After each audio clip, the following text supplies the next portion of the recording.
আমি সূরা ফাতিহা দিয়েই আপনার বক্তব্য শুরু করব ইনশাআল্লাহ। যতদূর পর্যন্ত যাবে, যে কটা আয়াত হবে ওই কটা আয়াত পর্যন্ত ইনশাআল্লাহ। সর্বপ্রথম আপনাকে আমি একটা একটা করে বলবো। আমি কিন্তু সুরালা বক্তব্য দিই না, এটা আপনারা জানেন, আমাকে জেনে শুনে নিয়ে এসেছে। আমি একটা একটা করে বলি।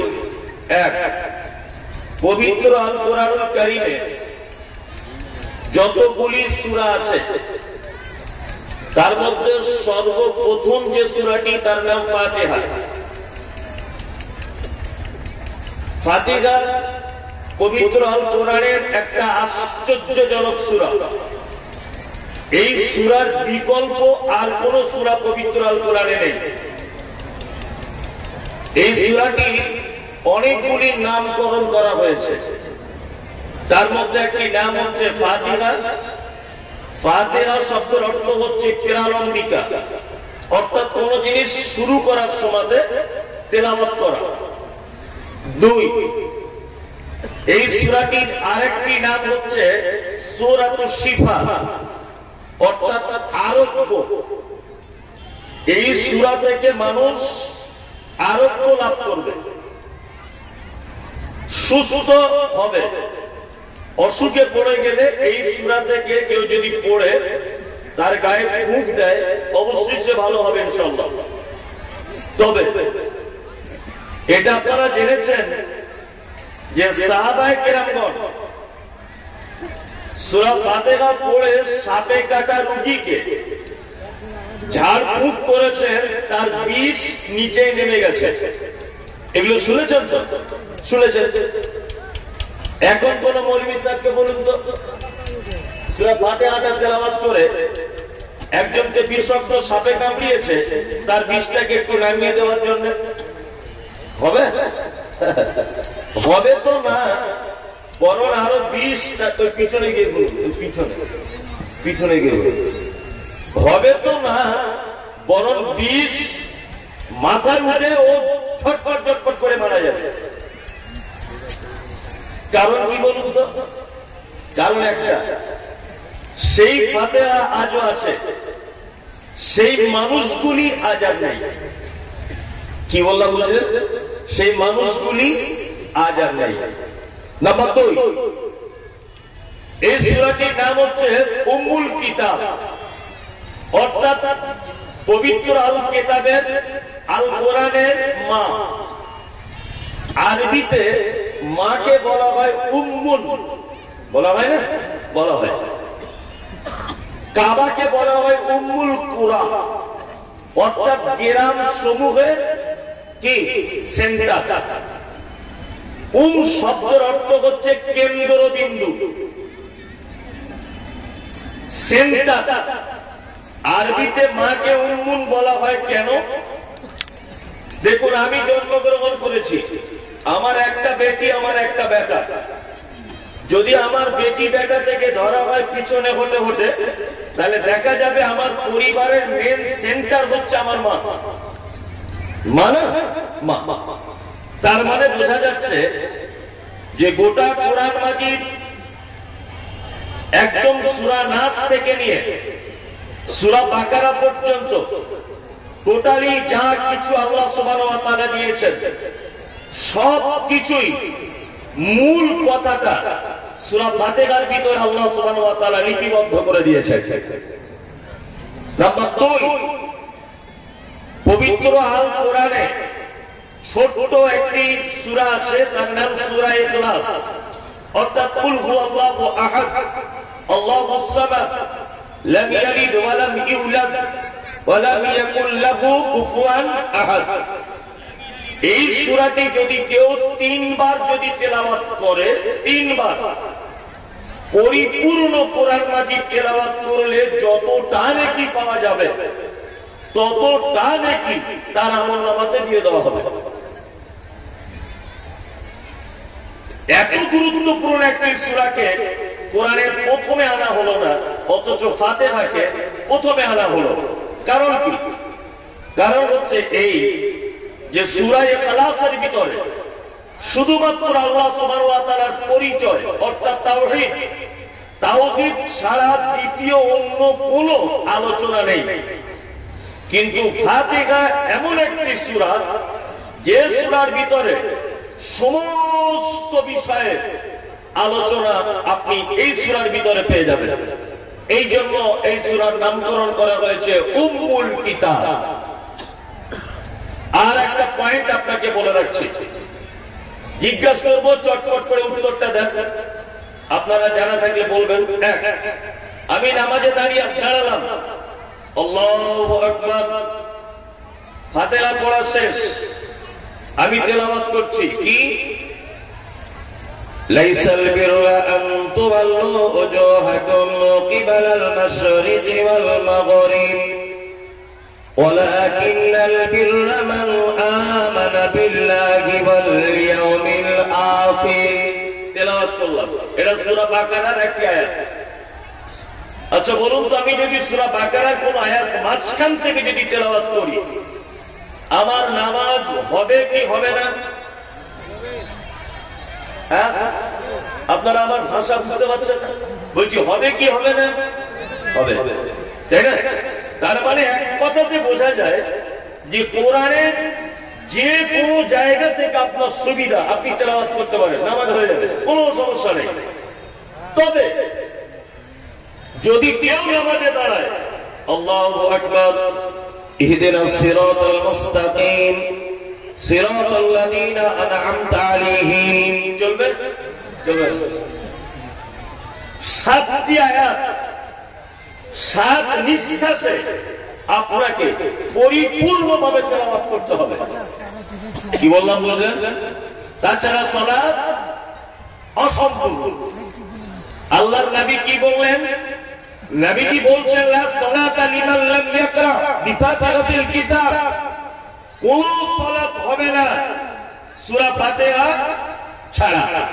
জানাজা পড়বেন, ফরজ পড়বেন, সুন্নাত পড়বেন, নফল পড়বেন, আপনি বিতের পড়বেন, তাহাজ্জুদ পড়বেন, যে কোন সালাতে সূরা ফাতিহা ছাড়া সালাত কি বাতিল। এর আর একটা চমৎকার বৈশিষ্ট্য আপনাকে বলে দিই, এটা বললে আপনার অনেকটা ভালো হবে। সোশ্যাল মিডিয়াতে দেখতে পান যে কিছু কিছু জিনিস কখনো কখনো খুব ট্রেন্ডিং এ চলে, অর্থাৎ ভাইরাল চলে না, চলে। কিছুদিন আগে, আমি বিহারের খবর জানি না, আমি আমার বাঙালের খবর বলছি। কিছুদিন আগে পশ্চিম বাংলার ওই রানাঘাট বলে একটা জায়গায় একটা মেয়ে, তার নাম রানু মন্ডল, একটু পাগলা ভব ঘুরে ওই রেল লাইনে ভিক্ষা করতে আর গান গেয়ে গেয়ে বেড়াতো, দেখেছে সোশ্যাল মিডিয়াতে, চরম ভাইরাল হয়েছে না? ভাইরাল। ওকে আর এখন দেখতে পাওয়া যায় না, দেখতে পাওয়া যায় না, কারণ একই জিনিস বারবার আর ভালো লাগে না। তারপরে একটা লোক এসেছিল, বাদামওয়ালা না কি বলছে, বাদামের ঠেলাতে তো মোবাইলে ঢোকাই যাচ্ছিল না, এত বাদামের খোলা আর বাদামের চা, তাই না? তাকে আর দেখতে পাওয়া যায়? দেখতে পাওয়া যায় না। পরপর আজকে মুমতাজুল ইসলামের নাম শুনে এই জলসাতে যত লোক এসেছে, যদি আমাকে প্রত্যেক বছরে যদি এই জলসাতে আনা হয়, এত লোক আর আসবে? আসবে না। তার মানে বোঝা যায় সারা পৃথিবীর কোন কবিতা, কোন আবৃত্তি, কোন নাটক, কোন গদ্য, কোন পদ্য, কোন উপন্যাস, কোন ব্যক্তি, কোন সোসাইটি, কোন জাতি একাধিকবার মানুষ তাদেরকে অ্যাকসেপ্ট করে না। কিন্তু একটি মাত্র কিতাব, তার নাম আল কোরআন। আপনি যখন 7 বছর বয়স আপনার আব্বার সঙ্গে মসজিদে যেতেন ছোটবেলায়, তখনও দেখেছেন ইমাম সাহেব মাগরিবের নামাজ পড়াচ্ছেন, আল্লাহু আকবার আলহামদুলিল্লাহি রাব্বিল আলামিন। আপনি মনে মনে ভাবছেন 7 বছরে এটা শুনেছি, তাহলে 15 বছর এখন আমার বয়স, আবার একটা মসজিদে যাই, গিয়ে দেখবেন একই। কিশোরগঞ্জের মসজিদে দেখবেন প্রথম রেখাতি সূরা ফাতিহা। ভাবছেন হয়তো দিল্লির মসজিদে গিয়ে আলাদা হতে পারে, আমার দিল্লির মসজিদে যান দেখবেন একই। আবার যদি মনে করেন যে কাবা শরীফে মনে হয় অন্য কিছু হতে পারে, আপনি কাবায় চলে যান, প্রথমেই আল্লাহু আকবার সূরা ফাতিহা। একটা মানুষ কোনদিন বিরক্ত হয়ে বলেছে যে ফাতিহাটা বাদ দিয়ে অন্য সূরা দিয়ে নামাজটা শুরু করুন? আচ্ছা বরং ফাতিহা না পড়লে আত্মার তৃপ্তি হবে না। এক মারাত্মক মুজিজা, তার নাম ফাতিহা। এখন আলোচনা হচ্ছে আমার এই যে আল্লাহ সুবহানাহু ওয়া তাআলা এই ফাতিহার ভিতরে দিয়েছেন কি আর বলেছেন কি। নামাজে দাঁড়িয়ে প্রথমেই আমরা বলি আলহামদুলিল্লাহি রাব্বিল আলামিন। দুটো তিনটে আয়াত বলে আমি যা বুঝতে পারছি, আর বেশি হবে না। এখানে তিনটি কথা আমরা নামাজে প্রত্যেক মানুষ বলি, আলহামদুলিল্লাহি রাব্বিল আলামিন, সমস্ত প্রশংসা তোমার। এই কথা আমরা নামাজে বলি, বলি না? বলি। তারপরে বলি তুমি পালন কর্তা, তুমি রব। তারপরে বলি তুমি অসংখ্য জগতের মালিক। তিনটি মাত্র কথা। এবার আপনার কাছে আমি প্রশ্ন ছুড়ে দিচ্ছি, আপনি একটা একটা করে উত্তরগুলো আপনি দেবেন। সমস্ত প্রশংসা কার? কার? আল্লাহ, তাই না? আল্লাহর সমস্ত প্রশংসা হতে যাবে কেন? একটা প্রশ্ন হতে পারে। আপনি বিরিয়ানির দোকানে বিরিয়ানি খাচ্ছেন, বিরিয়ানিটা খুব টেস্ট। যখন খাচ্ছেন, আচ্ছা বলুন তো অরিজিনাল সাধারণ মানুষ হিসাবে প্রশংসা কার হওয়া উচিত? না, রাঁধুনি। আপনি এটাই বলেন যে রান্নিটা খুব ভালো, বলেন না? বলেন।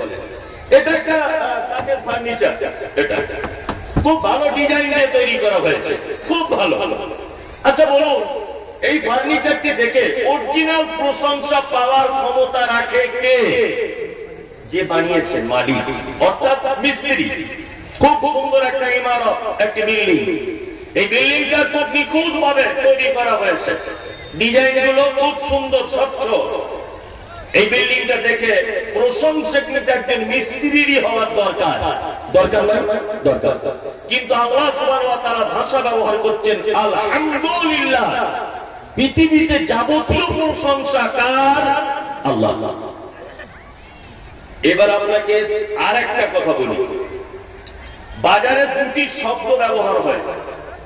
দেখবেন কিছু কিছু মানুষ বলে শুকরিয়া, বলে না শুকরিয়া। আমার আগে যিনি অ্যাঙ্কারিং করছিলেন, অর্থাৎ আমার নাম যিনি প্রস্তাব রাখছিলেন, উনি প্রথমেই বলছিলেন শুকরিয়া। এই যে শুকরিয়া আমরা বলি শব্দটা, আচ্ছা বলুন তো শুকরিয়ার বাংলা অর্থ কি? ধন্যবাদ। ধন্যবাদ। আর আলহামদু শব্দের অর্থ কি? কৃতজ্ঞতা, চির কৃতজ্ঞতা। দুটোর মধ্যে আসমান এবং জমিনের ডিফারেন্স আছে।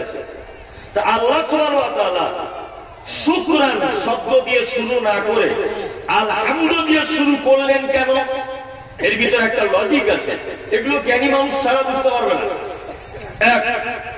আমি মুমতাজুল ইসলাম রাস্তা দিয়ে চলছিলাম, আমার প্রচন্ড পানির পিপাসা লেগেছে। আপনি আমাকে এক বোতল পানি দিলেন, আমি পানিটা পান করার পরে আপনাকে এতটুকুই বলবো, ধন্যবাদ ভাই। বলবো কি বলবো না? বলবো। ধন্যবাদ শব্দটা অনেকের উপকারের জন্য ব্যবহার করা হয়, অল্প টাইমের উপকারের জন্য। আমি চাকরির পরীক্ষা দিয়েছি, তিনি এমএলএ এলাকা, ধরে নেন এই লোকটি এমএলএ। আমি চাকরির পরীক্ষা দিয়েছি, আমার চাকরিটা আটকে যাচ্ছে। এমএলএ সাহেবের কাছে গিয়ে বলছি, আপনি যদি একটা সিগনেচার করে দেন, একটা যদি সই যদি করে দেন, তাহলে আমার চাকরিটা কনফার্ম। উনি আমার চাকরির জন্য সই করে দিলেন। এই সইটা করার জন্য আমি 60 বছর যাবত চাকরিটা করে প্রত্যেক মাসে মাসে 50 থেকে 60,000 টাকা বেতন পাবো।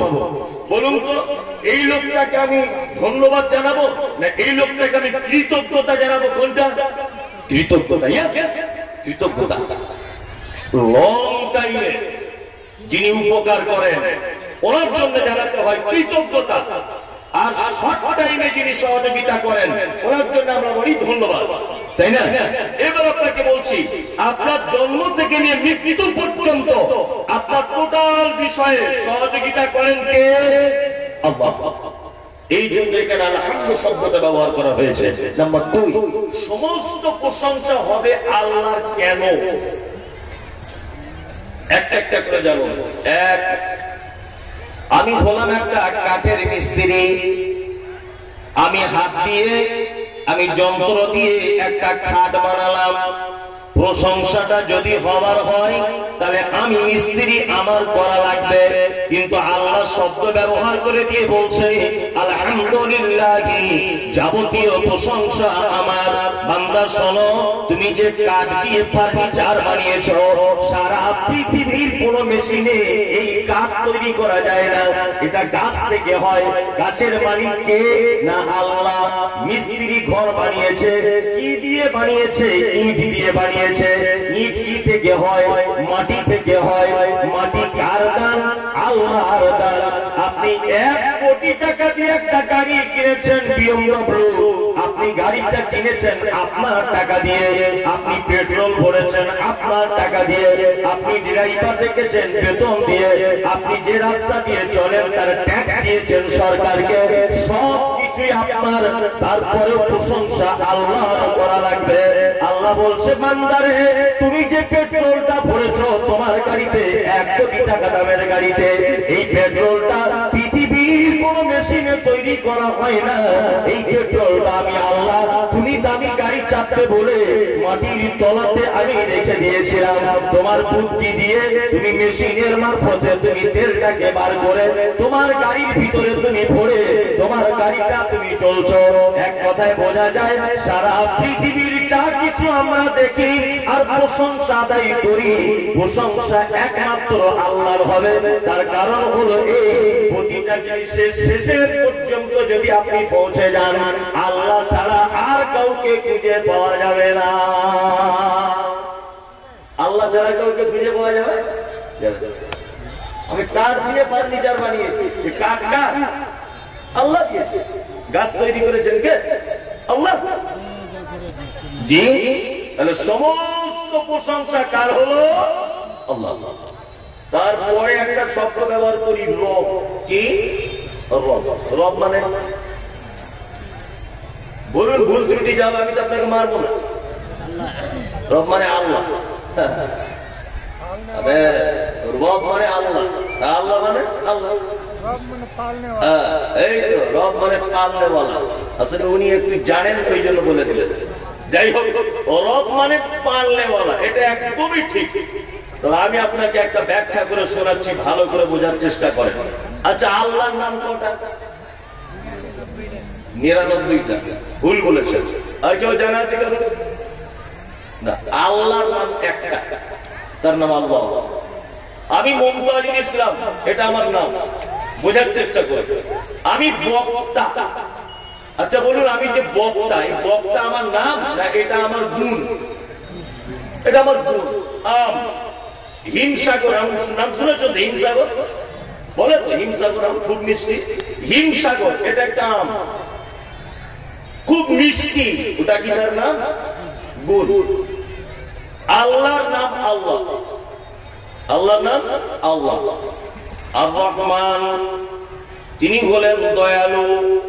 আর রহিম, পরম করুণাময়, পরম দয়ালু। কি বললাম বুঝলেন না? এগুলো কি গুণ? হ্যাঁ, গুণ এগুলো। আল্লাহর নাম আল্লাহ।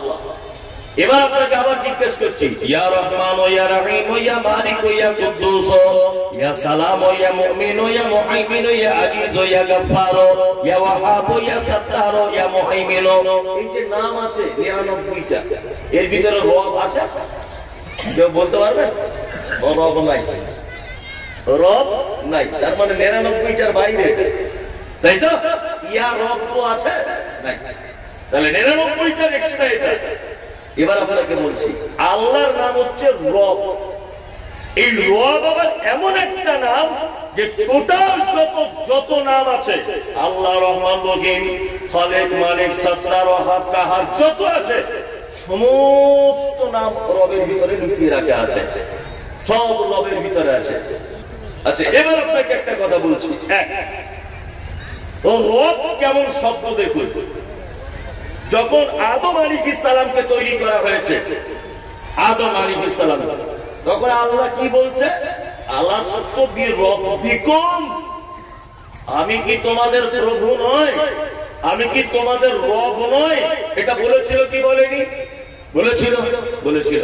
তাহলে আমাদের কাছ থেকে আল্লাহ স্বীকৃতি নিয়েছে, আল্লাহ বলে না রব বলে। রব। দুই, আপনি মারা গেলেন, কবরে হিসাব হবে, হবে না? প্রশ্ন করা হবে। প্রথমেই মান রব্বুকা, তোমার রবকে বলো। এখানে বলা হচ্ছে তোমার আল্লাহকে বলো, বলা হচ্ছে? হয়নি। প্রথমে আদমকে বলা হয়েছে আদম তোমার আল্লাহকে বলো, বলা হয়েছে? হয়নি। তাহলে পৃথিবীর প্রথমে বলা হচ্ছে তোমার রবকে তুমি বলো। আবার পৃথিবী থেকে যখন চলে যাচ্ছেন কবরে, তখন আবার বলা হচ্ছে তোমার রব কে ছিল বলো। নাম্বার দুই। তিন, আপনি পৃথিবীতে চলা অবস্থায় বিপদে পড়েছেন। আল্লাহ কোরআন মাজিদে যতবার দোয়া করতে বলেছে বান্দাকে, সব জায়গাতে বলেছে ও রব্বানা আতিনা ফিদ দুনিয়া। আপনি অসুখে পড়েছেন, আপনি বলুন রব্বানা আতিনা ফিদ দুনিয়া। এখানে ও রব্বানা যালামনা আনফুসানা। এখানে ও রব্বানা ফাগফির লানা। এখানে ও রব্বানা লা তুযিগ কুলুবানা। এইখানে ও যেইখানে চাইবেন রব, রব নয় রব। নামাজ পড়বেন, এই দেখুন আপনাকে বলছি আল্লাহু আকবার আলহামদুলিল্লাহি রাব্বিল আলামিন। প্রথমে রব হলো, তাই তো? আবার রুকুতে চলে গেলেন, রুকুতে গিয়ে কি বলেন? সুবহানা রাব্বিয়াল আযীম। এখানেও রব। আবার রুকু থেকে উঠলেন, কি বলেন? রব্বানা লাকাল হামদ। এখানেও রব। আবার সিজদায় গেলেন, কি বলবেন? সুবহানা রাব্বিয়াল আলা। বলবেন না? তার মানে রবে ভর্তি, রব সব জায়গাতে রব। আসলে রবের মানে কি? রবের মানে আমি বাঙালি তো, আবার আমি জাতা বাঙালি না, আমি একদম পিওর বাঙালি। আমার আগে যে সিরাজুল ইসলাম বক্তব্য রাখছিলেন, বন্ধু মানুষ, উনি তো আপনাদের কিষানগঞ্জের মানুষ, বাংলা বলতে পারেন, কিন্তু উনি পিওর বাঙালি না। কিন্তু আমি মমতাজুল ইসলাম পিওর বাঙালি, ভেতো বাঙালি যাকে বলে। আমি একদম পিওর বাংলাতে আপনাকে রবের ব্যাখ্যা করছি, এবার আপনি শুনুন। রবের বাংলা মানে হচ্ছে যাহার যেখানে যতটুকু প্রয়োজন, বিনা চাওয়াতে যিনি দেন তিনি হচ্ছেন রব। যাহার যেখানে যতটুকু প্রয়োজন, বিনা চাওয়াতে যিনি দেন তিনি কে? রব। আপনি যদি পৃথিবীর দিকে এবার একবার তাকান, সারা পৃথিবীতে আপনাকে একবার ঘুরিয়ে আনছি, আমি প্রথমে ঘুরিয়ে আনছি রব দেখাচ্ছি আপনাকে। আচ্ছা, আপনারা কেউ দার্জিলিং বেড়াতে গেছেন? এখানে হাত তুলুন তো, কে গেছে? হাত তুলুন। দার্জিলিং অনেকজন গেছে, গেছে। আসলে এ তো গিয়ে ওখানে ঘুরেছে, এখনো খাচ্ছে, ও সব কিছু বুঝবে না। জ্ঞানী মানুষ, শিক্ষিত মানুষ গেছেন দার্জিলিং, অনেকজনই গেছেন, এই তো ইনি গেছেন। ওখানে গিয়ে একটা জিনিস লক্ষ্য করেছিলেন যে ওখানে যে কুকুরগুলো রাস্তাতে ঘুরছিল, আমি নিজে গিয়েছি, ওই কুকুরগুলোর গায়ের লোমগুলো দেখছি এত বড় বড় করে, এত বড়। কারণ কি? আপনাদের বিহারের যে কুকুরগুলো রাস্তাতে ঘোরে, এর গায়ের লোমগুলো কত? এইটুকু। আপনার দার্জিলিং এত বড় বড় কেন? এর নাম রব।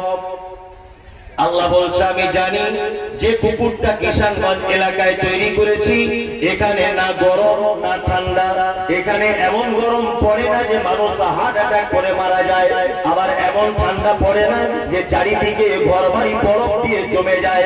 কিন্তু আমি আল্লাহ এইখানে যে কুকুর, আপনার শ্রীগাল, আপনার যে প্রাণীগুলো বানিয়েছি, আপনার গরু বানিয়েছি, ছাগল বানিয়েছি, তাদের লোমগুলো এইটুকু করে দিয়েছি।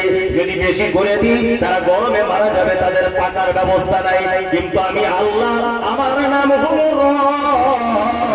ওকে দার্জিলিং এ বানিয়েছি বলে আমি জানি ওখানে কি হয়, একদম বরফ জমে যায়, সব সময় 0+ আপনার -+ হয়ে থাকে, -ডিগ্রিতে চলে, সব সময় যেন বরফ পড়ে, আর ঠান্ডার দিনে মানুষ ফাঁকে বার হতে পারে না। আমি আল্লাহ এটা ভালো করে জানি। মালিক তার বাড়িতে হিটার চালিয়ে দিয়ে ঘুমাবে, কিন্তু একটা পশু, একটা প্রাণী, তার নাম কুকুর, তার জন্য আমি আল্লাহ কোনো ঘরের ব্যবস্থা করি নাই। ও রাস্তায় দোকানের পাশে শুয়ে থাকবে, রাস্তাতে শুয়ে থাকবে, পাহাড়ের পাদদেশে শুয়ে থাকবে, দোকানদারের সাইডে শুয়ে থাকবে, গাড়ির তলাতে শুয়ে থাকবে। ওর গায়ে আমি আল্লাহ আগে থেকে কম্বল জড়িয়ে দিয়ে ওকে দার্জিলিং এর মাটিতে বানিয়েছি। আমার নাম হলো আমার নাম একে বিহারে বানিয়েছে, এখানে বরফ পড়ে না, ওই জন্য ছোট ছোট লোক। দার্জিলিং এ বরফ পড়ে বড় বড় লোক। কি বললাম বুঝলেন? এর নাম রব। আপনাকে রব দেখায়, রব যদি দেখাতে যাই তো মোটামুটি 2-1 ঘন্টা চলে যাবে শুধু রবের যদি ব্যাখ্যা করা যায়। ও রব কাকে বলে? 2, আপনাদের এলাকার ছেলে মেয়েগুলো নাক একেবারে সোজা, আমারও যেমন আপনাদেরও তেমন, তাই না? আচ্ছা, নেপালের কোন ছেলে মেয়ের নাক কেমন? চ্যাপটা এইরকম, তাই না?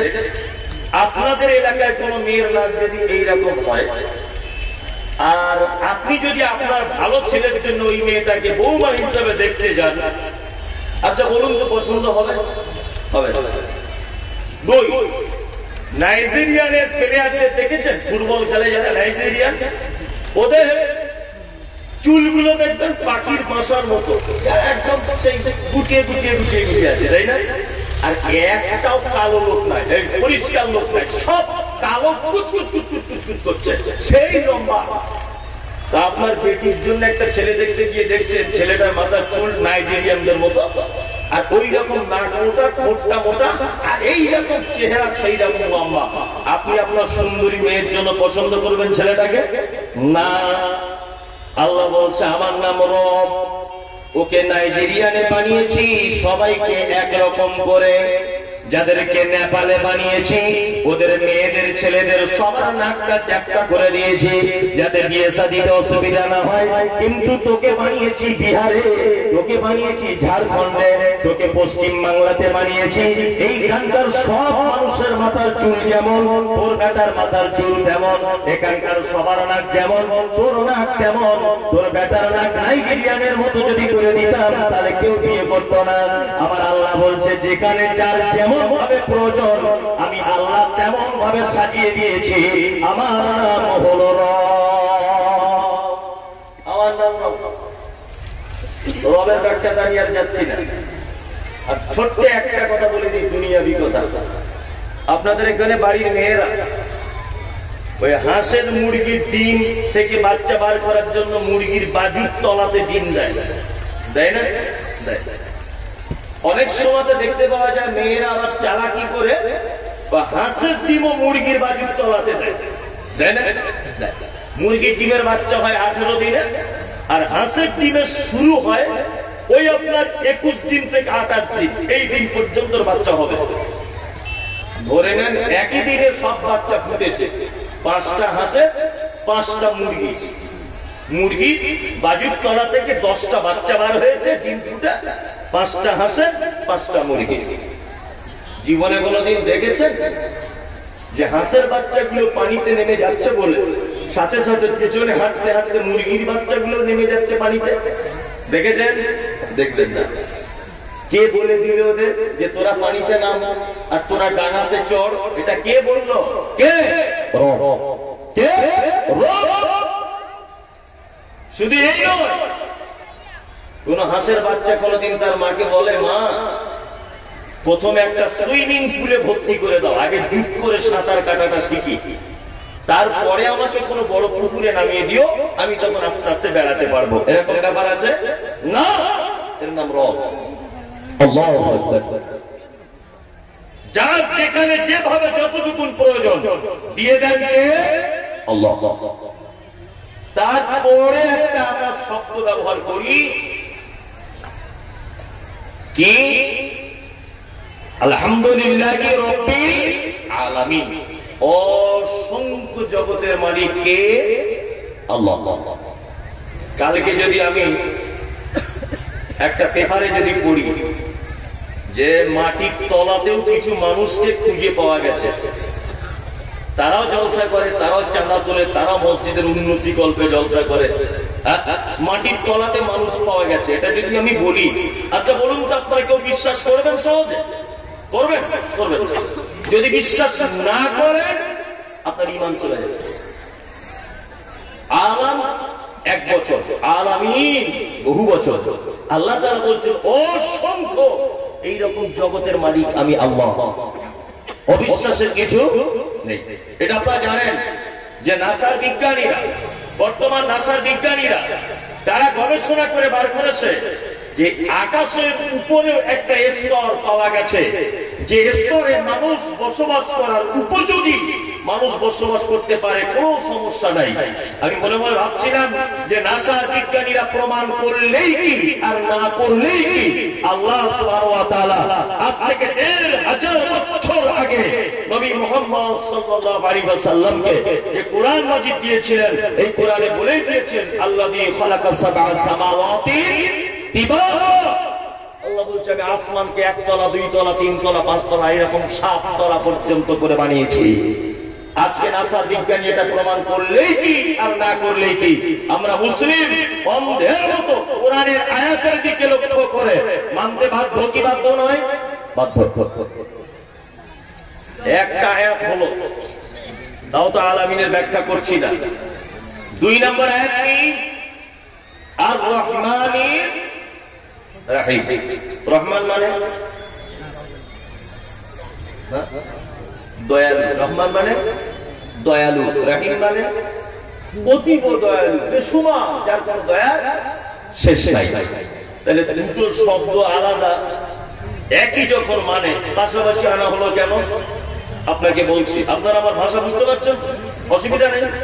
এই লোকটা দান করে মোটামুটি, লোকটাকে আমরা কি বলবো? দানি। কি বলবো? দানি। উনি বছরে মোটামুটি 20,000 টাকা দান করে, ওনার নাম দানি। এই লোকটা বছরে 50,000 টাকা আপনাদের মসজিদে দান করে, কি বলবেন? দাতা। কি বলবেন? দাতা। আর আমি বছরে করি মোটামুটি 1 কোটি টাকা ধরে নেন, আপনারা আমাকে কি বলবেন? দানবীর। শব্দ আছে না? দানি, দাতা, দানবীর। দানবীর মানে যার দান বেসুমার, হিসাব দান, যার দানের কোন হিসাব নিকাশ খুঁজে পাওয়া যায় না। ঠিক যেমন রহমান দয়ালু, রাহিম এত দয়ালু যার দয়ার শেষ নাই। শুধু এই নয়, যিনি দয়া করেন বিনিময় কিছু চান না। আপনাদের এলাকাতে পার্টি রাজনীতি কি চলে আমি জানি না, আবার পশ্চিম বাংলাতে এখন তৃণমূল যে পার্টিটা, মমতা ব্যানার্জি, এই পার্টিটা খুব জোর কদমে চলছে। এখন কংগ্রেস পার্টিও আছে, সিপিআইএম পার্টিও আছে, আর অন্যান্য পার্টি, রাজনৈতিক পার্টিগুলি আছে। তা আমি কংগ্রেস করি, ধরে নেন বোঝানোর জন্য বলছি। আমি মমতা ব্যানার্জির পার্টি করি, তৃণমূল পার্টি। তা আমার পার্টি থেকে আমাকে 10টা ঘর দেওয়া হয়েছে যে তুমি গরিব মানুষদের ভিতরে ঘরগুলো বিলি বন্টন করে দাও। মমতা ব্যানার্জির পার্টির লোক আমি, আমাকে 10টা ঘর দেওয়া হয়েছে। এই লোকটা কিন্তু অধীর চৌধুরীর লোক, অর্থাৎ কংগ্রেসের লোক পশ্চিম বাংলার। আচ্ছা বলুন তো, আমার পার্টির লোক এই লোকটা নয়, 10টা ঘরের ভিতরে আমি যে একটা ঘর ওই লোকটাকে দিব? কারণ ও আমার পার্টির নয়, তাই তাই না? আমি দেব কাকে? আমার পার্টির লোক আমি দেব, যাতে আগামী বছরে ভোটে ওর পরিবারের ভোটটা আমার খাতাতে যেন পড়ে, তাই না? তার মানে বোঝা যায় যে সরকারি ভাবে যত সহযোগিতা সাহায্য আসে, প্রতিটা সহযোগিতা এবং সাহায্যের পিছনে একটা বিনিময় গ্রহণ করা হয়। কি? অন্তত তোমার ভোটটাকেও দিতে হবে তাকে যে তোমাকে সহযোগিতা করেছে, তাই না? আজকে আপনারা দেখতে পাচ্ছেন ফিলিস্তিনের মাটিতে মসজিদে আকসা, যেখানে ইসরায়েলের ইহুদিরা বোম দিয়ে হামলা চালাচ্ছে মসজিদ আকসাকে পৃথিবীর মাটি থেকে ধূলিসাৎ করে দিবে বলে। এটা আপনারা জানেন যে ফিলিস্তিনের মাটিতে নারী পুরুষ আবার বৃদ্ধ বনিতা অত্যাচারে তাদের উপরে নির্বাকভাবে অত্যাচার চালিয়ে যাচ্ছে কারা? ইসরায়েলের ইহুদিরা। আচ্ছা বলুন তো, ইসরায়েলের ইহুদিরা যে অক্সিজেনটা গ্রহণ করে, নাকের যে নিঃশ্বাসটা নেন, এই নিঃশ্বাসটা কার দান? আল্লাহ। তাই না? আচ্ছা, আল্লাহ যদি ইচ্ছা করে যে তুমি আমার মসজিদের উপর অত্যাচার করেছ, মুসলিম মা বোনেদের ইজ্জত হরণ করেছ, আমি তোমার এখনই এই মুহূর্তে অক্সিজেন বন্ধ করে দিব। পারে কি পারে না? লকডাউনের নাম করে যারা ভারতবর্ষের ঐতিহ্যবাহী মসজিদ, বাবরি মসজিদকে যারা ভেঙে দিয়েছে, যে যদি আল্লাহ ইচ্ছা করত তাহলে এদেরকে গুড়িয়ে দিতে পারতো কি পারতো না? পারত। কিন্তু আল্লাহ বলছে আমার নাম হলো রব। মসজিদে আসবি তবুও তোর উপরে দয়া করব, নামাজ পড়বি না তবুও তোর উপরে আমার দয়া থাকবে, তুই মসজিদে ইট মেরে মসজিদ ভেঙে দিবি তবুও তোর উপরে আমার দয়া থাকবে। আমার নাম হলো রহমান। আল্লাযী জাআলা লাকুমুল আরদা ফিরাশাও ওয়াস সামাআ বিনাআ ওয়া আনজালা মিনাস সামাই মাআন ফাআখরাজা বিহি মিনাস সামারাতি রিজকান লাকুম ফালা তাজআলু লিল্লাহি আমদাদা ওয়া আনতুম তা'লামুন। চাষি তুমি মাঠে যাবে, চৈত্র মাস পার হয়ে যাবে, বৈশাখ মাস পড়বে, আমি আস্তে আস্তে করে 1 ফোঁটা 2 ফোঁটা করে আসমান থেকে বৃষ্টি দিতে থাকবো। আর ওই বৃষ্টিতে তুমি মাঠে তোমার জমিনে তুমি ধান ছড়িয়ে দিবে, ওটা থেকে বীজ তৈরি হবে, ওটা থেকে চারা বার হবে। আষাঢ় মাস পড়ে যাবে আর আসমান থেকে যেন অতি বর্ষণ শুরু হয়ে যাবে। চাষি তুমি নাঙল নিয়ে মাঠে যাবে, ট্রাক্টর নিয়ে তুমি মাঠে যাবে। আমি আল্লাহ কোনদিন বলবো না যারা নামাজ পড়নি তাদের জমিনে পানি হবে না, তোমরা নামাজ পড়েছো তোমাদের জমিনে পানি হবে। এইরকম কি কোনো ব্যাপার থাকে না? আদিবাসীর জমিতেও পানি ভরপুর, হিন্দুর জমিতে পানি ভরপুর, আপনার শিখ বৌদ্ধ তাদের জমিতেও পানি ভরপুর। আল্লাহ বলছে আমার নাম হলো রহমান। আমি বিনা কিছুতেই তোমাদের উপরে দয়া করে থাকি। পৃথিবীর কোন মানুষের পক্ষে এটা সম্ভব নয়। সারা পৃথিবীর মানুষ আপনার ব্যাপারে যা কিছু দয়া করে তার বিনিময় কিছু না কিছু চায়, কিন্তু আল্লাহ বলছে আমার নাম হলো রহমান। বান্দা বিপদে পড়ে যাবি, আমি তোকে নিঃস্বার্থে সহযোগিতা করে দেব, কোন রকমের বিনিময় কিছু চাইব না। কিন্তু তারপরে যে শব্দ ব্যবহার করা হয়েছে তার নাম হলো রাহিম। কি নাম? রাহিম। এটাও কিন্তু মানে দয়ালু। এটা কেমন দয়া? এই দয়া হচ্ছে কিয়ামতের মাঠে কিছু মানুষকে আল্লাহ খাস করে দয়া করবেন। সেই দিন কিন্তু সবার উপরে দয়া হবে কি না। আজকে নামাজ পড়ছেন না, ঠিক আসমানের বৃষ্টি আপনি পাচ্ছেন, সূর্যের তাপ আপনি গ্রহণ করছেন, সবকিছু পাচ্ছেন, কিন্তু সেই দিন যদি কিয়ামতের মাঠে আপনার আমল যদি খারাপ হয়ে যায়, আল্লাহ আপনার প্রতি দয়া করবে কে? না, কখনোই দয়া করবে না। তাহলে রহমান এই দয়াটা শুধু পৃথিবীর প্রতিটা প্রাণীদের ভিতরে বিরাজ করছে। রাহিম শুধুমাত্র এই দয়াটা কিয়ামতের মাঠে বিশেষ মানুষের উপরে আল্লাহ তাআলা দয়া করবেন। আল্লাহ হে কাবার মালিক, তোমার কাছে এটা আবেদন, তুমি আমাদের পৃথিবী থেকে যদি কোনো দয়া থেকে একটু যদি বঞ্চিত করো সেটা মেনে নেওয়া সম্ভব, কিন্তু দয়াময় কিয়ামতের মাঠে আমাদের প্রতি দয়া থেকে আমাদেরকে বঞ্চিত করে দিও না। বলুন আমিন। আমিন। কিয়ামতের দিনে কেউ যদি বঞ্চিত হয়ে যায় তার ফলশ্রুতি জাহান্নাম। তারপরে আমরা কি বলি? মালিকি ইয়াউমিদ্দিন, কিয়ামত, বিচার দিবসের মালিককে কে? আল্লাহ সুবহানাহু ওয়া তাআলা। কিয়ামত, কিয়ামতকে শুধু মুখে বলি, কিয়ামত বুঝেন কাকে বলে? জানেন? জানেন না? আপনাকে যদি দেখাই তাহলে কিয়ামতটা কেমন দেখুন। আমার দিকে তাকান, কিয়ামত আপনাকে দেখাচ্ছে। কিছুদিন আগে মোবাইলে দেখেছেন যে তুরস্কের মাটিতে একটা ভূমিকম্প হয়েছে 2022-এ সম্ভবত, না 23 জানুয়ারি ফেব্রুয়ারির দিকে তুরস্কের মাটিতে একটা ভূমিকম্প হয়েছিল। তা বিজ্ঞানীরা বলছেন যে ভূমিকম্পটি হয়েছিল মাটি থেকে 8000 ফুট নিচেতে, মাটি থেকে 8000 ফুট নিচে। এই 8000 ফুট নিচে ভূমিকম্পটি হয়েছিল। তার ফলে উপরে তুরস্কের মাটির বিল্ডিং গুলো থরথর করে কাঁপতে কাঁপতে কাঁপতে কাঁপতে সব ভেঙে পড়ে গেল। কত গৃহপালিত পশু মারা গেল, কত নারী পুরুষ মারা গেল, কত কোটিপতি মানুষ চলে গেল, কত মানুষ ধ্বংসে স্তূপে তার তলাতে নৃশংসভাবে এক পর্যায়ে তারা সব শেষ হয়ে গেল। এটা আপনারা দেখেছেন। বিজ্ঞানীদের ভাষা, মাটির নিচে একটা স্তর আছে, প্লেট। এই প্লেটটা কখনো সরে গেলে ভূমিকম্প হয়। ভূমিকম্প কেমন করে হয় না, বিজ্ঞানীদের ভাষা হচ্ছে যে এইভাবে তত্তর করে কাঁপে। তাহলে পৃথিবীতে আমরা যে ভূমিকম্পগুলো দেখতে পাই, এই ভূমিকম্পগুলো এইভাবে কাঁপে। কিন্তু কিয়ামতের দিন যেদিন ভূমিকম্প হবে সেদিন কেমন হবে?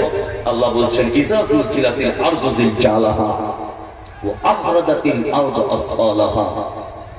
কিয়ামতের দিবসের ভূমিকম্প হবে, মাটির তলার জিনিসগুলিকে উপরে তুলে দেওয়া হবে। ঢালাই মেশিন দেখেছেন? বাড়ি, সিমেন্ট, পাথর একসঙ্গে দিয়ে উপরের মাল নিচে, নিচের মাল উপরে, এরকম করা হয় না? ঠিক কিয়ামতের দিনের ভূমিকম্প হবে এরকম, মাটির নিচে ভারী জিনিসগুলিকে উপরে এরকম ভাবে তুলে দেওয়া হবে। এর নাম কিয়ামতের মাঠ। কিয়ামতের মাঠ কেমন? আল্লাহ সুবহানাহু ওয়া তাআলা পবিত্র কোরআনে বলছেন কি? আল্লাহ বলছেন ইয়া আইয়ুহান নাসু তাকু রাব্বাকুম, হে মানুষ তোমরা তোমার রবকে ভয় করো। ইন্না নিশ্চয়ই জালজালাতাস সাআতি শাইউন আযীম, কিয়ামতের দিবসের ভয়াবহতা কঠিন ভয়াবহতা। কিয়ামতের দিবসের ভয়াবহতা কি? কঠিন ভয়াবহতা। কেমন ভয়াবহতা? আল্লাহ তাআলা বলছেন ইয়াউমা তারাউনাহা তাযহালু কুল্লু মুরজিআতিন আম্মা আরজাআত ওয়া তাযাউ কুল্লু যাতি হামলিন হামলাহা ওয়া তারান নাসা সুকারা ওয়া মা হুম বিসুকারা ওয়ালাকিন্না আযাবাল্লাহি শাদীদ। আচ্ছা, আপনাদের জানা আছে একটা কথা, পুরুষ বেশি কষ্ট সহ্য করতে পারে না নারী বেশি কষ্ট সহ্য করতে পারে? বলুন তো। পুরুষ না নারী?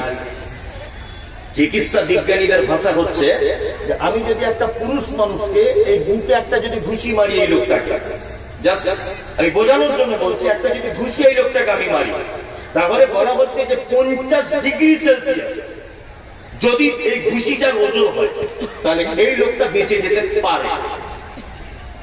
বুঝলেন? যদি 50 ডিগ্রির উপরে যদি আমার ঘুষির যদি ওজন হয়, লোকটা মারা যাবে। কিন্তু বিজ্ঞান বলছে যে একটা নারীকে যদি কেউ একটা আঘাত করে, আর সেটা যদি 56 ডিগ্রি সেলসিয়াস পর্যন্ত যদি ক্ষমতা হয়, তবুও একটা নারী বেঁচে যেতে পারে, মারা যাবে না।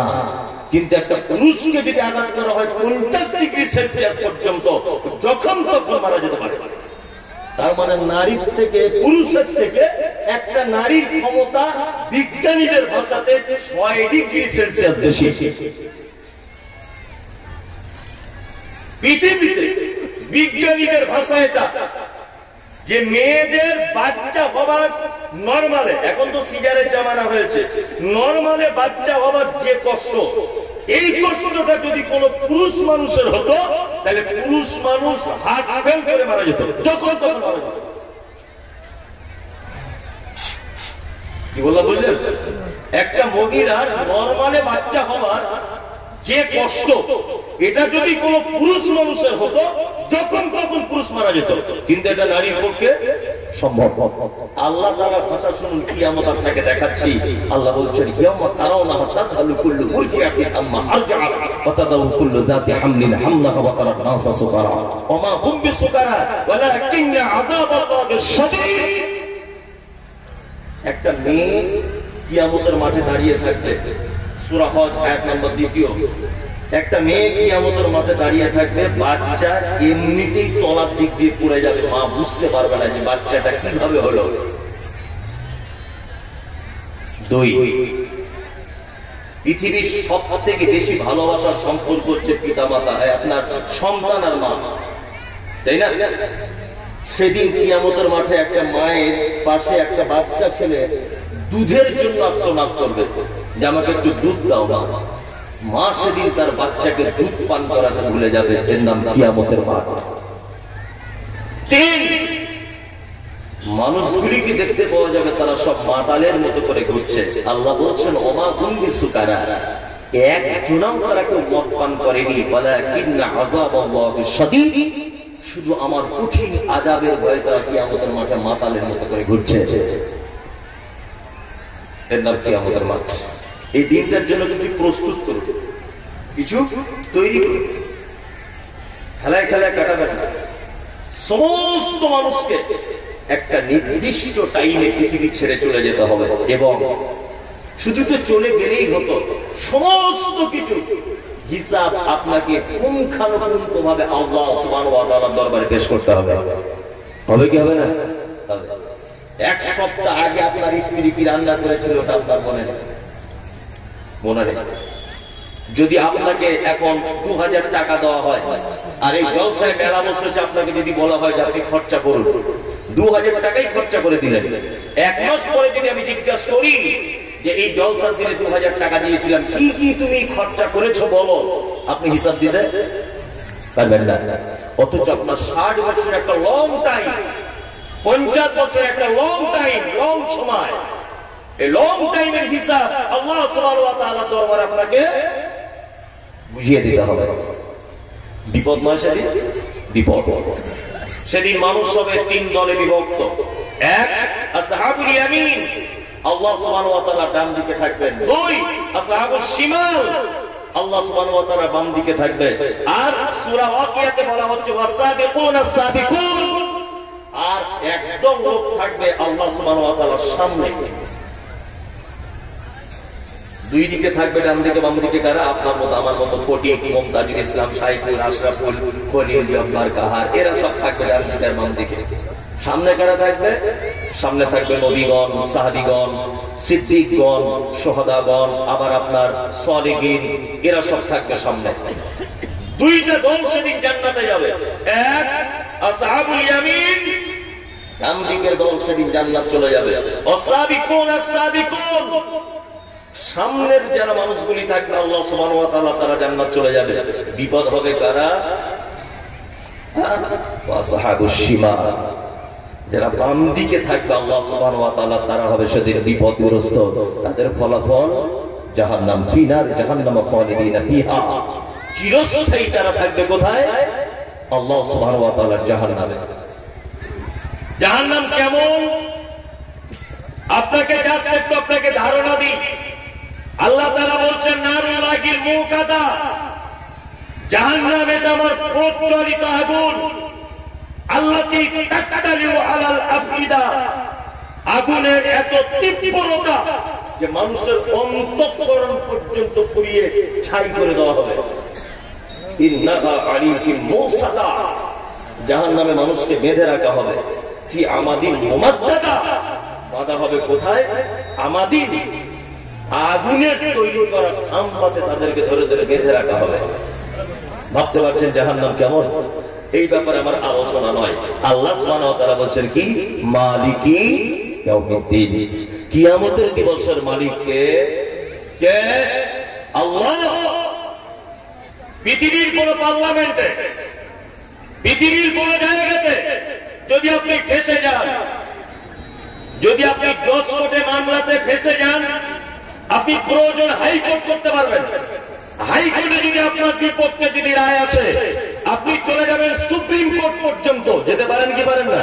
আচ্ছা, এটা ভারত গণতন্ত্র দেশ, আপনার বেঁচে থাকার অধিকার আছে। সুপ্রিম কোর্ট বলে দিয়েছে আপনার ফাঁসি হবে, আপনি রাষ্ট্রপতির কাছেও প্রাণ ভিক্ষার আবেদন করতে পারেন। কিন্তু কিয়ামতের মাঠে আহকামুল হাকিমিন, বিচারকের বিচারক কে? আল্লাহ সুবহানাহু ওয়া তাআলা। আল্লাহ তাআলা বলছেন সেই দিনে একচ্ছত্র মালিকানার দায়িত্ব থাকবে কার? আল্লাহ সুবহানাহু ওয়া তাআলা। তারপরে কি বলি? ইয়াকা না'বুদু ওয়া ইয়াকা নাস্তাঈন।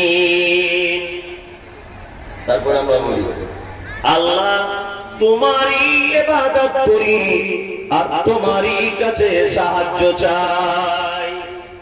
ইবাদত কার জন্য হবে? আল্লাহর জন্য হবে। আর সাহায্য কার কাছে? আল্লাহর কাছে চাইতে হবে। আপনাদের এটা বিহার, জানি না এখানকার মানুষের পরিবেশ পরিস্থিতি কেমন, তারপর আপনাদেরকে একটা ছোট্ট কথা বলে দিচ্ছি। পৃথিবীতে এখন অনেক মুসলিম রয়েছে, অনেক মুসলিম যারা আমাদের অন্য সম্প্রদায়ের মানুষের সঙ্গে মিলে গেছে, অন্য সম্প্রদায়ের মানুষের সঙ্গে মিলে যায়নি। যেমন একটা হিন্দু ভাইয়ের বাচ্চা জন্ম হলো, একটা মায়ের, হিন্দু কোন একজন মায়ের বাচ্চা জন্ম হলো, সে তার বাচ্চা যেদিন ভাত খেতে শেখে সেদিন বাড়িতে একটা অনুষ্ঠান করে, করে না? অন্নপ্রাশন না কি বলে, এই অনুষ্ঠানটা করে, করে না? আজকাল মুসলমানরা করছে, করছে না? করছে। একজন হিন্দু ভাই সে তার ঠাকুরের দরবারে মান্যত করে, করে না? মুসলমান ঠাকুরের কাছে করে না, মাজারে গিয়ে মান্যত করে, করে না? করে। একজন হিন্দু মা তার বাচ্চা করছে না, সে কোন একটা স্পেশাল পুজো দেয় বাড়িতে, যে যাতে এই পুজোটার মাধ্যমে আমার গর্ভে বাচ্চাটা আসে। আমাদের মুসলিমরাও ঠিক তেমন, কোন মা বাচ্চা হতে পারছে না, কিছু ফুল, ছাগল কিনে, বকরি কিনে, মুরগা নিয়ে কোন বাজারে গিয়ে চলে যাচ্ছে, গিয়ে সেখানে গিয়ে সেজদা দিয়ে বাচ্চা কাচ্চা চেয়ে চলে আসছে। আসছে কি আসছে না? তাহলে আমরা এই মাত্র নামাজের ভিতরে বললাম ইয়াকা না'বুদু, আল্লাহ তোমারই ইবাদত করি, ওয়া ইয়াকা নাস্তাঈন, তোমারই কাছে সাহায্য চাই। পৃথিবীর কারো দরবারে গিয়ে মাথা নত করব না। বিপদ হয়েছে, বিপদ হয়েছে। 10 বছর আপনার বিয়ে করা হলো, এখন আপনি আপনার ডাক শুনতে পাচ্ছেন না, মানে আপনার স্ত্রী বাচ্চা আসছে না। স্বামী স্ত্রী দুজনে রাতের অন্ধকারে 2 রাকাত সালাত আদায় করে আল্লাহকে বলুন ডাইরেক্ট, আল্লাহ আমার স্ত্রীর মা হওয়ার খুব ইচ্ছা, তুমি আমাকে একটা সুন্দর পুত্র দান করো বা কন্যা দান করো। আল্লাহ আমি একজন গুনাহগার, পৃথিবীর কারোর দরজায় যায়নি, তোমার দরজাতে এসেছি। আল্লাহ তুমি আমার ক্ষমা করে দাও, আমার একটা পুত্র সন্তান দাও, আমার ছেলেকে ফাস্ট করে দাও, আমার শরীর সুস্থ রাখো, আমার রুজিতে বরকত দাও। এগুলো দিতে পারে কে? ইন্নাল্লাহ আলা কুল্লি শাইইন কাদির, সমস্ত ব্যাপারে ক্ষমতা রাখে কে? আল্লাহ। আল্লাহ ছাড়া কারো ক্ষমতা নাই। কেউ আপনাকে সাহায্য করতে পারে না। সাহায্য হয়তো ক্ষণিকের জন্য করবে, কিন্তু আপনার ঈমান 12টা বেজে যাবে। মানুষ তো বোকা তো অনেক দেখেছি, কিছু মানুষ আমি বর্তমানে এত বোকা দেখছি। আমি হাজিয়ালি গেছিলাম মুম্বাই, মুম্বাই হাজিয়ালি যারা গেছেন তারা জানেন। মুম্বাই হাজিয়ালিতে যাচ্ছি, ওই সমুদ্রের এক সাইডে আর কি হাজিয়ালিটা বলে, সমুদ্রের মাঝখানে, ওসব বাজে কথা। সমুদ্রের এক সাইডে ভাঙতে ভাঙতে আর একটু চলে এসেছে, এতটুকুই তার রাস্তা করা আছে। রাস্তা দিয়ে যাচ্ছি, দেখছি কারো হাত নাই, কারো পা নাই, কেউ অন্ধ, কেউ টেড়া, সব বসে আছে। কি নিয়ে? থালা নিয়ে বসে আছে। লা ইলাহা ইল্লাল্লাহ, লা ইলাহা ইল্লাল্লাহ বলছে, আমাকে কিছু দাও, আমাকে কিছু দাও, সবাই চাইছে। হাজিয়ালিতে গেলাম, গিয়ে দেখছি বাজারের ভিতরে একটা লোক, আল্লাহর কসম যদি কেউ গিয়ে থাকেন তাহলে আমার কথা সাক্ষী দেবেন, একটা বড় একটা হাতে ঝাঁটা দিয়ে আছে। ঝাঁটা, যত লোক বাজারে সেজদা দিচ্ছে ওই ঝাঁটাটা সবার মাথাতে এরকম করে দিচ্ছে। আচ্ছা কেউ গিয়েছেন আমার কথাটা একবার বলুন তো, সত্যি সত্যি সত্যি ঝাঁটা মানুষের মাথাতে দিচ্ছে। স্করপিও গাড়ি, দামি গাড়ি, দামি গাড়িতে করে একটা লোক নামলো, নেমে দেখছি লোকটা গিয়ে হাজিয়ালিতে সেজদা দিচ্ছে, ঝাঁটাটা মাথায় দিল। আমি পাশে দাঁড়িয়ে আছি, পাশে দাঁড়িয়ে আছি, লোকটা দোয়া করছে বাবার সামনে আর বলছে, বাবা ব্যবসাতে অনেক টাকা লস হয়ে গেছে, দয়া করে আমার ব্যবসার উন্নতিটা তুমি একটু ব্যাপারটা দেখিও, আর ঋণ ঋণ অনেক হয়ে গেছে, বাবা একটু ব্যবস্থা করে দিও। তা মনে মনে বলছি, ওরে পাগল কি আর গাছে ধরে? পাগল গাছে ধরে? দরবারে ঢোকা পর্যন্ত মোটামুটি 200-400 ফকির দেখছি থালা নিয়ে বসে আছে, তারা চাইছে জীবিত মানুষের কাছে। কি বললাম বুঝলেন? আর ও গাধার বেটা গাধা, স্করপিও গাড়ি করে ও মাজারে বাবার কাছে গিয়ে চাইছে। তা মনে মনে বলছি যে ফকির বুঝতে পেরেছে মরা মানুষের মাজারে কিছু পাওয়া যায় না, ওই জন্য জ্যান্ত মানুষের কাছে থালা নিয়ে বসে আছে। আরে গাধার বেটা গিয়ে চাইছে মরা মানুষের কবরে।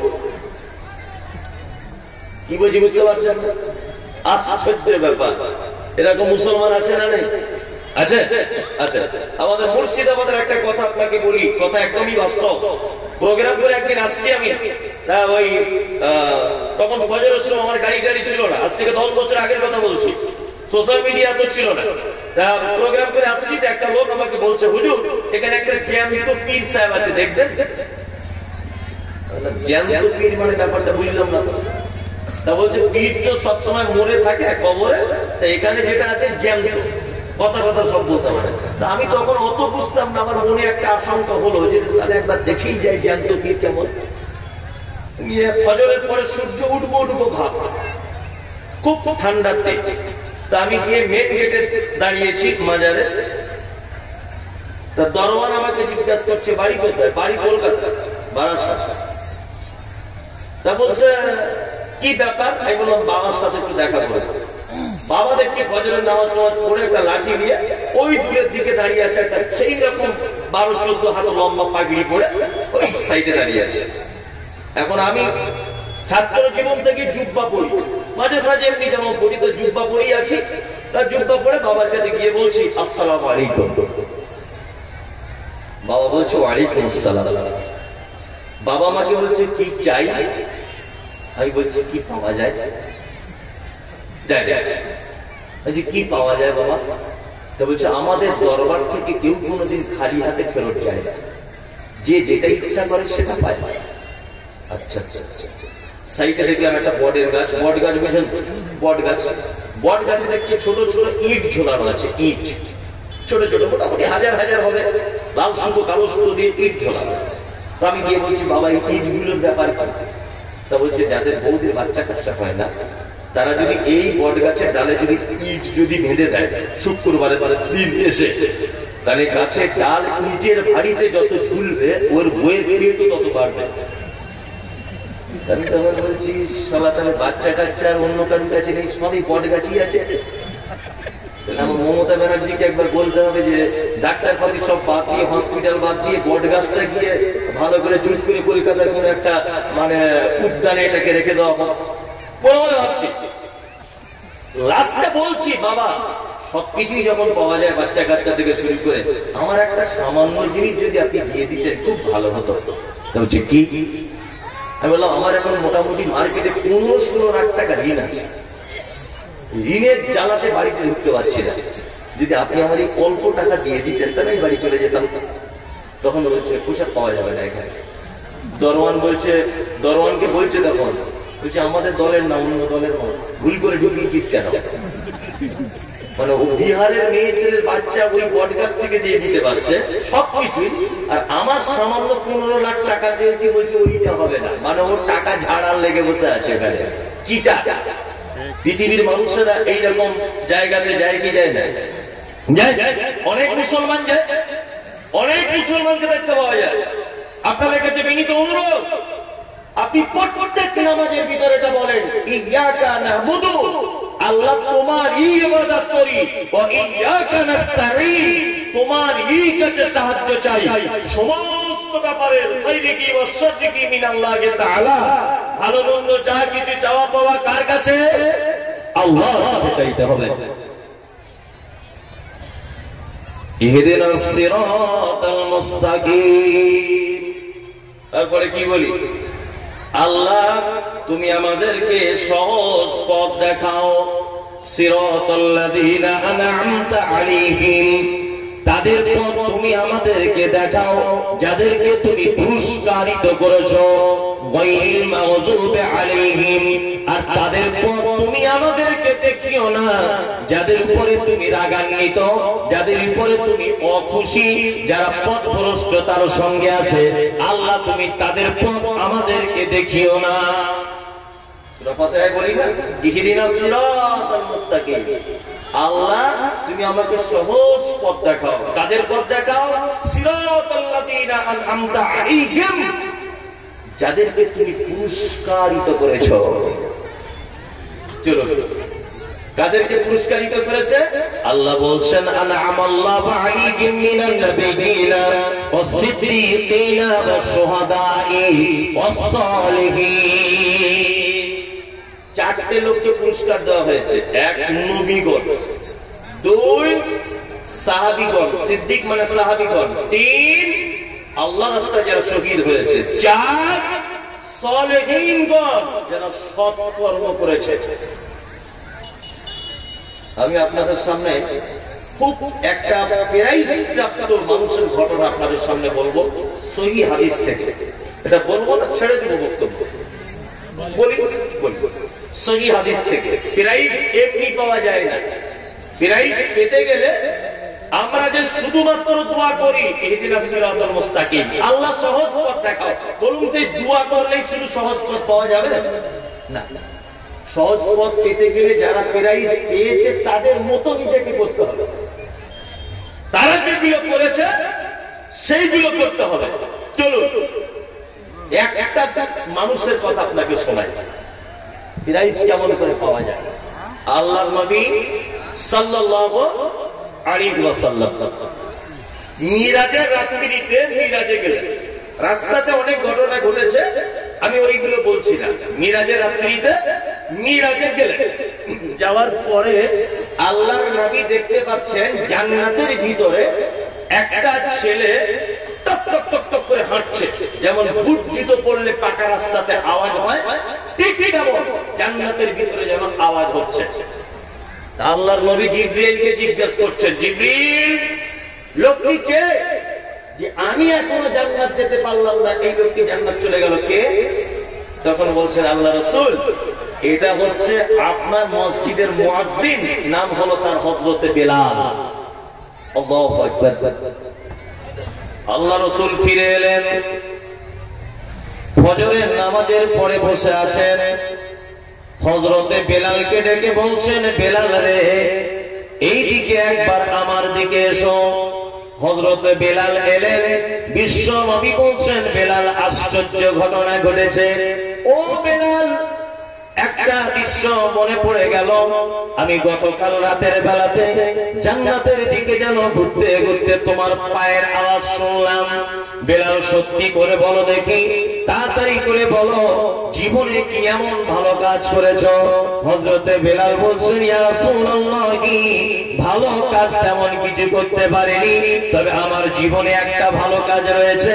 কাজটা হলো এই যে দিনের বেলাতে যতবার ওযু ভেঙে যায় ততবার ওযু করে মসজিদে গিয়ে 2 রাকাত নফল সালাত আদায় করি, 2 রাকাত নফল নামাজ পড়ে নি। আল্লাহর নবী বলছেন, বেলাল রে তোমার এই আমলটাতে আল্লাহ এত খুশি হয়েছে যে তোমার মতো বেলালকে আগে থেকে জান্নাতের ভিতরে রেডি করে রেখে দিয়েছে। বেলাল কি আমল করো না সারা দিন? আল্লাহর নবী, আমি ওযু যখন করি ওযু ভেঙে যায়, আবার ওযু করি, ওযু করার পরে আমি 2 রাকাত করে নফল সালাত আদায় করি। আল্লাহ রাসূল, এটা আমার জীবনের ভালো কাজ। এমনি প্রাইজ পাওয়া যাবে? আর একটা আপনাকে ঘটনা আমি বলছি। 3 হিজরিতে উহুদের যুদ্ধ হয়েছিল। কত হিজরিতে? 3 হিজরিতে। আল্লাহর নবী সাল্লাল্লাহু আলাইহি ওয়াসাল্লামের একজন সাহাবী, নাম হলো তার হানজালা, নতুন বিবাহ করেছে। আল্লাহর নবী সেই বিবাহ নিজে পড়িয়েছেন সেই বিবাহ। হানজালা স্ত্রীকে নিয়ে রাতের বেলা এক বিছানায় শুয়েছেন। গভীর রাত্রিতে আল্লাহর নবী সাল্লাল্লাহু আলাইহি ওয়াসাল্লাম যুদ্ধের ডাক দিলেন। হানজালা বিছানা থেকে উঠে পড়লেন, একদম তাড়াতাড়ি উঠে পড়লেন। ওঠার পরে স্ত্রীকে ডেকে বলছেন, প্রাণ প্রিয়া শোনো, আল্লাহর নবী যুদ্ধের ডাক দিয়েছে, আমি 1 মিনিট বিছানায় শুয়ে থাকতে পারবো না। যদি আমি বেঁচে চলে আসি যুদ্ধ থেকে, তাহলে আমি হবে একজন গাজী, আর যদি আমি যুদ্ধতে যদি শহীদ হয়ে যাই, তাহলে আমি হবে একজন শহীদ, আর তুমি হবে শহীদের স্ত্রী। হানজালা চলে গেলেন যুদ্ধের ময়দানে। যুদ্ধতে গিয়ে হানজালা শহীদ হয়েছে। আল্লাহর নবী সাল্লাল্লাহু আলাইহি ওয়াসাল্লামের 70 জন সাহাবী শহীদ হয়েছিলেন উহুদের মাঠে, 70 জন। তার মধ্যে আল্লাহ রাসূলের চাচা ছিলেন হামজা রাদিয়াল্লাহু তাআলা আনহু, ছিলেন হানজালা রাদিয়াল্লাহু তাআলা আনহু, ছিলেন মুসআব বিন উমাইর রাদিয়াল্লাহু তাআলা আনহুম আজমাইন। এই সমস্ত সাহাবীরা ছিলেন 70 জন সাহাবী উহুদের ময়দানে শহীদ হয়েছে। আল্লাহু আকবার। আল্লাহ নবী যুদ্ধের শেষে লাশগুলোকে এক জায়গায় করছেন, খুঁজে খুঁজে লাশগুলো এক জায়গায় করতে করতে 68টা লাশ পেয়েছে। কটা লাশ? 68টা। দুটো লাশ খুঁজে খুঁজে পাচ্ছে না। দুটো লাশকে, একটা হচ্ছে আল্লাহ নবীর চাচা, নাম তার হামজা। দুই আল্লাহ রসুলের একজন সাহাবী, তার নাম হানজালা। আল্লাহ রসুল কাঁদছেন যুদ্ধের ময়দানে। 70 জন সাহাবী শহীদ হয়েছেন। যুদ্ধের মাঠে দাঁড়িয়ে আছে একজন মহিলা, যুদ্ধের ময়দানে পর্দা সহকারে এসেছেন, আল্লাহর নবীকে বলছেন, আল্লাহর নবী আপনি কি আমাকে চিনতে পারছেন? তখন আল্লাহ রসুল বলছেন না। তখন আল্লাহ রসুলকে আবার বলা হচ্ছে, আল্লাহ রসুল আপনি গতকাল বিকাল বেলাতে কারুর বিবাহ করিয়েছিলেন? তখন আল্লাহ রসুল বলছেন, হ্যাঁ আমি হানজালার বিবাহ করিয়েছিলাম।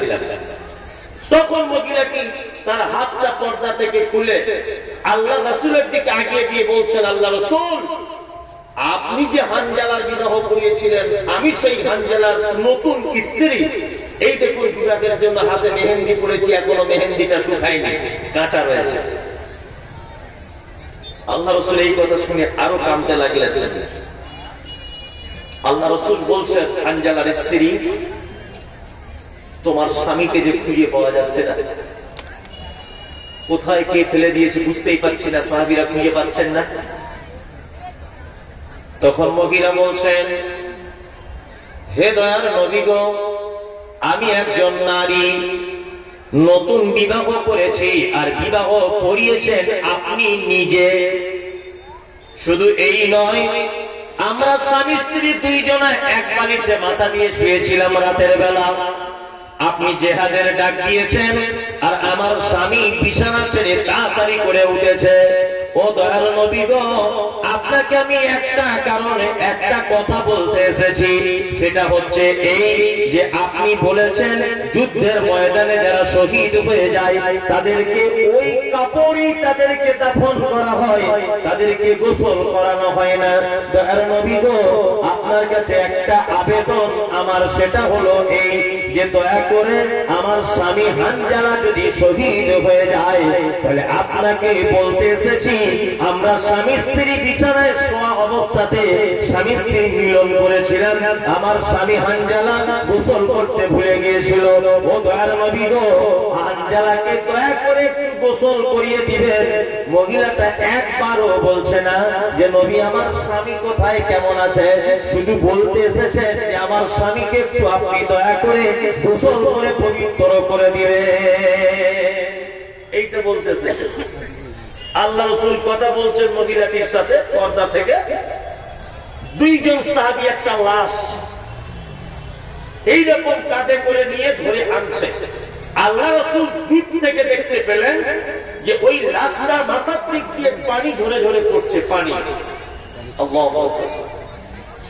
এই সময় জিবরিল এসে আল্লাহ নবীকে বলছেন, মুহাম্মদ সাল্লাল্লাহু আলাইহি ওয়াসাল্লাম, হানজালার লাশ খুঁজে পাচ্ছিলেন না?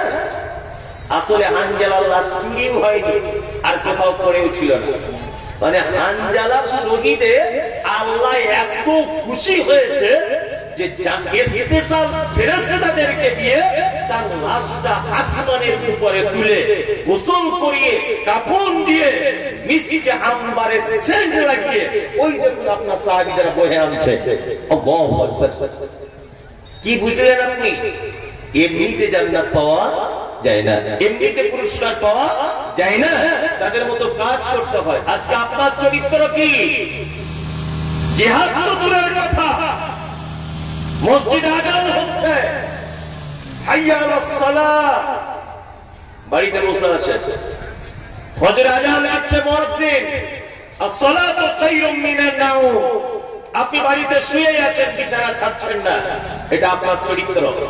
শুধু যদি দোয়া করি যদি জান্নাত পাওয়া যেত, শুধু যদি নাম যে অস্তের নবীকে ভালোবেসে যদি জান্নাত পাওয়া যেত, তাহলে পৃথিবীর সর্বপ্রথম জান্নাত চলে যেতেন হযরত মুহাম্মদ সাল্লাল্লাহু আলাইহি ওয়াসাল্লামের আপন চাচা, নাম তার আবু তালিব। সব থেকে আগে জান্নাত চলে যেত। শুধুমাত্র নবীকে মুখে ভালোবেসে যদি জান্নাত পাওয়া যেত, তাহলে আগে জান্নাত যেত কে? নবী চাচা আবু তালিব, কিন্তু তার নসিবে নাই জান্নাত। কারণ মুহাম্মদকে ভালোবেসেছে, মুহাম্মাদের দ্বীনকে ভালোবাসে সাল্লাল্লাহু আলাইহি ওয়াসাল্লাম। কি বললাম বুঝলেন? জি, পুরস্কার এমনি পাওয়া যাবে না। রাত্রি এখন অনেক হয়েছে, প্রায় 12:30। আপনাদের কাছে বিনীত অনুরোধ, যারা এখানে বসে আছেন, আল্লাহর নবীকে তো সবাই ভালোবাসেন। সবাই কারা কারা ঘুমাচ্ছেন নাকি সব? আমি কলকাতা থেকে এসেছি, এত দূর থেকে এখনো জেগে বসে, আর আপনি এলাকার মানুষ ঘুমিয়ে গেলে হবে কি? চলো, নবীকে আপনারা সকলে ভালোবাসেন। নবীকে কই চোখে দেখেছেন? কিয়ামতের দিনে যেন একটু দেখা হয়, এই আশা কারো আছে? সকলের আছে না? আছে? আচ্ছা, চলুন একটা চমৎকার হাদিস আপনাকে বলে এই বক্তব্য শেষের দিকে আসছি। একদম চমৎকার হাদিসটি সহিহ বুখারীতে রয়েছে। হাদিস বর্ণনা করেছেন কে? না, বর্ণনাকারী হচ্ছেন আমাদের আয়েশা সিদ্দিকা রাদিয়াল্লাহু তাআলা আনহা। নাম হলো তার আয়েশা। বাপের নাম কি? বাপের নাম হলো আবু বকর, মায়ের নাম হলো উম্মে হানি। শুধু এখানেই শেষ নয়, আল্লাহর নবী যত বিয়ে করেছেন বিধবাদেরকে বিবাহ করেছিলেন, একটা কুমারীকে বিবাহ করেছেন, তার নাম হলো আয়েশা। এই আয়েশাকে হাদিসের পরিভাষাতে বলা হয় মুহাদ্দিসা। হাদিস বর্ণনাকারিণী আয়েশা কোন বিবি নবীজিকে করিলেন জিজ্ঞাসা, ওগো নবী তব সাথে দেখা হবে কার? নবী বলে দুনিয়াতে হাত লম্বা যার। মা আয়েশা বলে এই কথা যখন শুনিলাম কানেতে, কাঠখণ্ড লইয়া হাতে লাগিলাম মাপিতে, দেখিলাম বিবি সাউদার হাত লম্বা বলি, আমার মুখে দেব গো পড়ে গেল কালি। হাত লম্বার অর্থ পরে পারিলাম বুঝিতে, দান ধন যারা করে এই দুনিয়াতে। তারপরে জয়না বেশে নবীজিকে কয়, কেন জয়নাব আল্লাহর রাস্তায় বেশি করে কয়? এ গ্রামের মানুষ শুনুন হাদিসটি বুখারীর। জয়নাবে আনন্দ আর আয়েশার মুগবারি। আম্মাজান আয়েশা দয়ার নবীকে ডেকে বলছেন, ইয়া রাসূলুল্লাহ, কিয়ামতের দিনে লক্ষ কোটি মানুষ যেদিন এক জায়গায় হবে, আপনার সাথে প্রথমে দেখা হবে কার? আল্লাহ নবী বলছেন আয়েশা যার হাত লম্বা তার সাথে দেখা হবে। আয়েশা অল্প বয়সের মেয়ে, ব্যাপারটা বুঝতে পারলো না। একটা কাঠের লাঠি দিয়ে অন্যান্য বিবিদের হাতগুলো মাপতে শুরু করে দিল। দেখা গেল আল্লাহ রাসূলের আরেকজন বিবি, তার নাম সাউদা, তার হাত লম্বা। আয়েশা যখন বলছেন, তাহলে আমি আর মনে হয় দেখা করতে পেলাম না আল্লাহ রাসূল।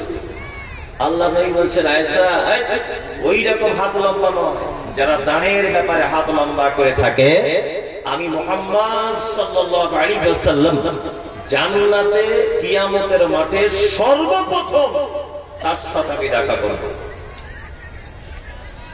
এটা মসজিদের উন্নতি কল্পে একটা প্রোগ্রাম। আমি তো জানি যে আপনি এখন আর 1 মিনিটও বসবেন না, এটা আমি জানি। তারপরে আপনাকে বলছি, এটা আপনার কাছে বিনীত অনুরোধ। আমি মুসাফির মানুষ, আমি তেমন বানিয়ে গুছিয়ে দোয়া করতেও করি না, কারণ এটা হাদিস এবং কোরআনের খেলাফ, এই জন্য করি না। তা বিনীত অনুরোধ আপনাদের কাছে যে আপনারা শেষ, আমি মুসাফির মানুষ, আপনারা আমার হাতে মসজিদে কিছু দেন, আমি আপনাদের জন্য দোয়া করবো ইনশাআল্লাহ আজিজ। আল্লাহ রাসূলের শেখানো দোয়া অবশ্যই আপনাদের জন্য করব। যে যা পারবেন একটু সহযোগিতা করুন, অবশ্যই করুন। এটা মসজিদের উন্নতি কল্প জলসা, তো ওই জন্য আমাকে কমিটি বলেছে যে আপনি শেষের দিকে একটু কিছু বলবেন, আর বলাটা উচিত। কেন আদায়ের জলসা যখন শুধু আলোচনা করেই চলে যাবো তা নয়। যারা আছেন ভাই একটু মেহরবানি করুন, 2-5 হাজার যার কাছে যাচ্ছে দেন, একটু দেন। জাযাকাল্লাহ। আল্লাহুম্মা সাল্লি আলাইহি আল্লাহুম্মা বারিক আলাইহি। দু বড় সিমেন্ট। আর একজন ভাই দিলেন 500 টাকা। আল্লাহুম্মা সাল্লি আলাইহি আল্লাহুম্মা বারিক আলাইহি। দে সকলেই দেন।